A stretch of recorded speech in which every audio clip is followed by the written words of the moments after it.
Cutoff for NEET super specialty courses will not be reduced, says Supreme Court. Bal Bharati Public School, New Delhi hosts Season 1 of the INBL 3x3. Maharashtra government directed to issue orphan certificates to 2 students wishing to appear for NEET. State governments and UTs are obliged to ensure that children attend school, says Supreme Court. UGC permits extension of up to 6 months for submission of MPhil or PhD thesis. UGC launches Shodh Chakra initiative to assist scholars and supervisors in research work. Annamalai University challenges UGC order restraining it from carrying out admissions. Good afternoon and a warm welcome. You're watching Education News Network, where we get you the latest developments in education at the top of the sun. This is Nithya reporting from ENN, and the daily stories are: the Supreme Court on Monday refused to reduce the cut-off percentile for NEET super specialty courses admission, while stating that merit cannot be disregarded as doctors have to deal with a patient's life. The decision not to lower the percentile was made by a bench of Justices D.Y. Chandrachud and Suryakant, who said it was a matter of academic policy and could not be faulted, stating that the bench cannot regard the reasons put forward by the Ministry of Health and Family Welfare as extraneous and arbitrary because doctors have to deal with a patient's life and merit cannot be disregarded. The SC bench held, candidates are sufficiently available for undertaking the counselling of vacant seats, but the decision to not reduce the percentile is based on not compromising the merit. Question of whether the percentile should be reduced further is a matter of academic policy. In the circumstances, it is not possible for the court to entertain a plea for directing the reduction of the percentile, it added. Appearing for the petitioner seeking lowering of the cutoff, senior advocate P.S. Patwalia submitted that 940 seats out of the total seats are still vacant for the academic year 2021 to 2022. Contending further, he said these seats will go waste at a time when the country needs doctors if the cutoff is not lowered. He further said that the cutoff has been reduced every now and then, while adding that the ministry has reduced the cutoff for other courses this year too. In the previous academic year, the cutoff percentile was initially fixed at 50, but was reduced to 30 for 2019 to 2020 and 45 for 2020 to 2021. They have reduced cutoff marks for PG courses this year, but not for the super specialty courses. They cannot choose to reduce the cutoff marks for certain categories only, he said. Bal Bharati Public School, GRH Marg, in association with the Delhi Basketball Association of India, hosted the Season 1 of the INBL 3x3, that is Indian National Basketball League 3, from 29 April to 1st May 2022 in the school premises, which boasts of well-maintained synthetic basketball courts of national standard. The tournament, organized by Basketball Federation of India in 20 different cities across the country, is an initiative of Dr. Govt, MLC, President BBFI, and Mr. Chandramukhi Sharma, Secretary General BBFI, to take the game of basketball to the doorsteps of common people who are enthusiastic about this sports discipline. The brains behind this endeavor, Mr. Mangesh Sabha, Competition Director BBFI, through meticulous planning and execution, has taken special care to encourage participation of women players in the tournaments in all cities. The Open Tournament requires participants to register online, free of cost, in teams consisting of 4 members each in the relevant category from amongst the 4 categories, namely under 18 men, under 18 women, senior men and senior women. The participants enjoy the freedom to play in any one city of their choice from those enlisted for Season 1. For the same, care is being taken by BBFI to ensure similar infrastructure and facilities in all the 20 cities.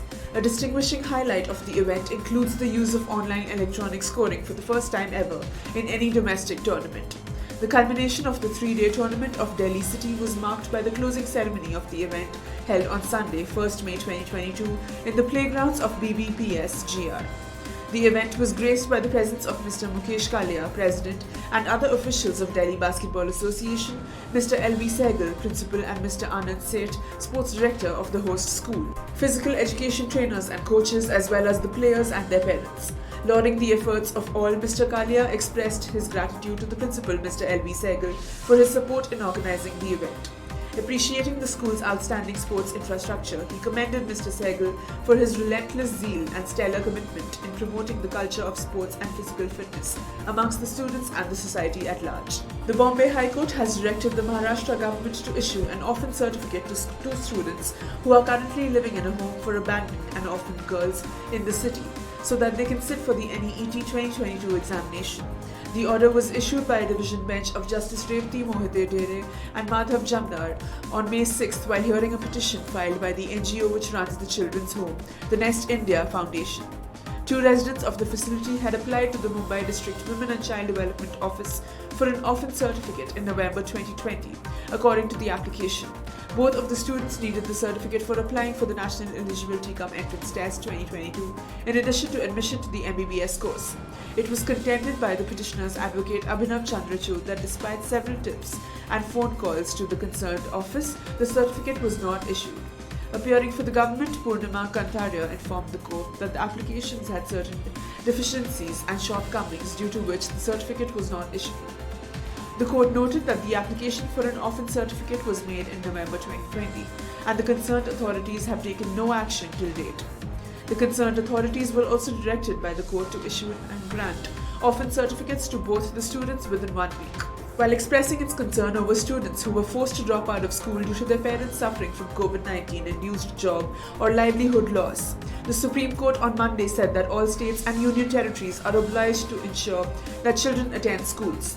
NCPCR was further directed by a bench of Justices L. Nageshwara Rao and B.R. Gavai to establish a platform where all states and UT's actions in this case would be uploaded.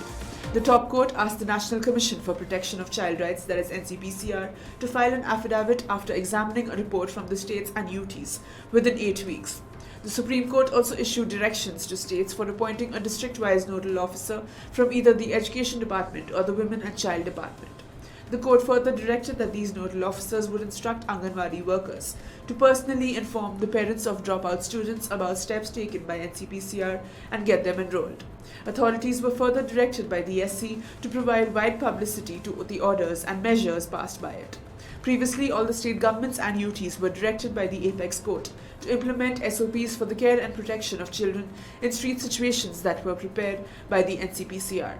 It had also earlier directed states and UTs to link children orphaned because of the COVID-19 pandemic and their family members to various welfare schemes. After taking into account the loss of study time during the COVID-19 pandemic, the University Grants Commission has granted another extension of 6 months beyond June 30th for submission of MPhil or PhD thesis.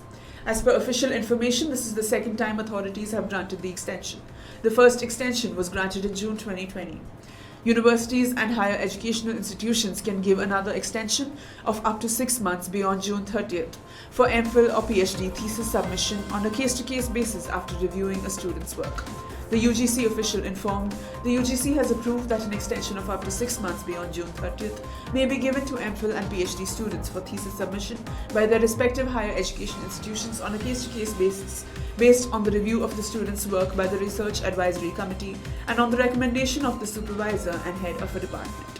The University Grants Commission has launched the Shodh Chakra initiative, along with the Information and Library Network Center, to assist research scholars and their supervisors in conducting their research.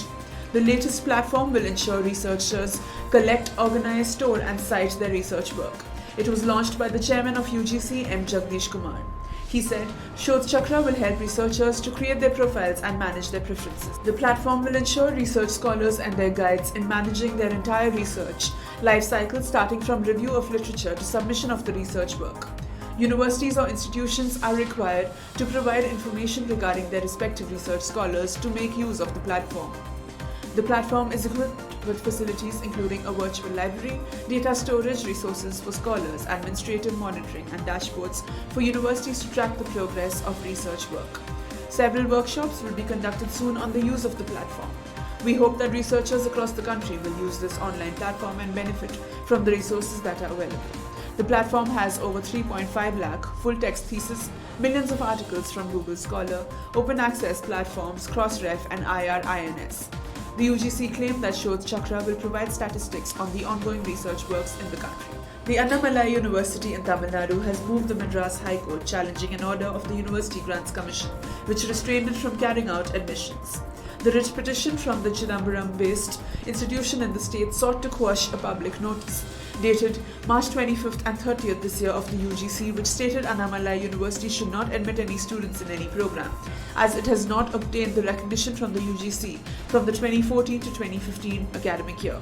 The writ petition prayed for a direction to the UGC to issue recognition of open and distance learning programs for the current academic year 2022 to 2023. The interim prayers are to stay the operation of the March 2022 notice and a direction to the UGC to permit the petitioner university to admit students under the open and distance learning programs from 2022 to 2023. When the matter came up before Justice R. Madhivan on May 6th, Additional Advocate General representing the university pointed out that periodically this matter was being taken into consideration by the court by passing interim orders only and the students were being admitted. He also submitted that any admission made was subject to the result of this writ petition. And the judge recorded this and posted the matter for further hearing immediately after summer vacation. Petitioner contended that the public notice was totally against the facts and circumstances of this case. That's all for today. Thank you for watching Education News Network. For more such videos, do log on to our website, theann.com, and don't forget to like, share, comment and subscribe. Signing off, this is Nitya.